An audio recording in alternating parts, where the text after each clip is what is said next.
Hey everybody, welcome to this week's edition of Takeaway Tuesday. I'm Marcus Krigler, this is Duckett Lad. I want to talk to you real quick about basketball, the game that I grew up loving, playing, spending hours and hours in a place like this, shooting baskets. Now that I've got a little older and found out that I wasn't going to make it to the NBA, I had to get into business. And what I still love to do is watch basketball, and I find myself thinking about how much basketball correlates to business in so many ways. And a perfect example of that I want you guys to kind of think about is, in the NBA, the Golden State Warriors are the cream of the crop. They're a dynasty in the making. But they didn't start that way.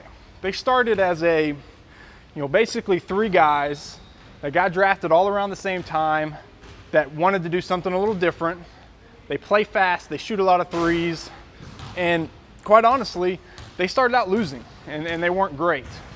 But what they did was they had fun, and they had a lot of drive, and they went from being okay players to really being great players.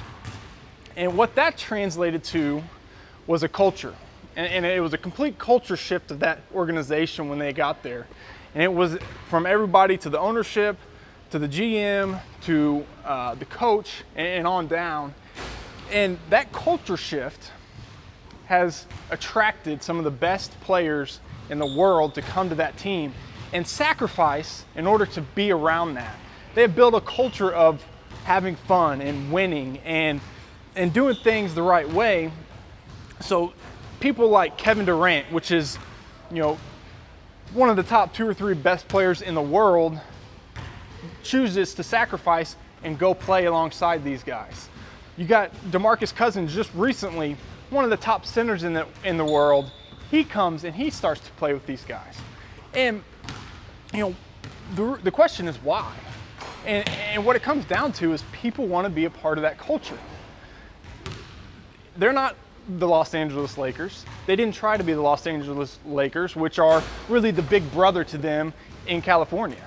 They decided to do their own thing, create an amazing culture, and win their way instead of trying to beat other people at their own game. So how does that translate to business for you? Well, first, you need to start by creating that amazing culture, because it might start slow. It started slow for them, but eventually you're going to build up to where people like the Kevin Durants in the world want to come play with you. They want to come be on your team, and you guys can build a dynasty together. And so that's what I want you to think about. Start thinking about building that winning culture, that fun culture, the culture where the best players in your industry want to come and play for you. Guys, that's my takeaway for today. I hope you enjoyed it. We'll see you next time.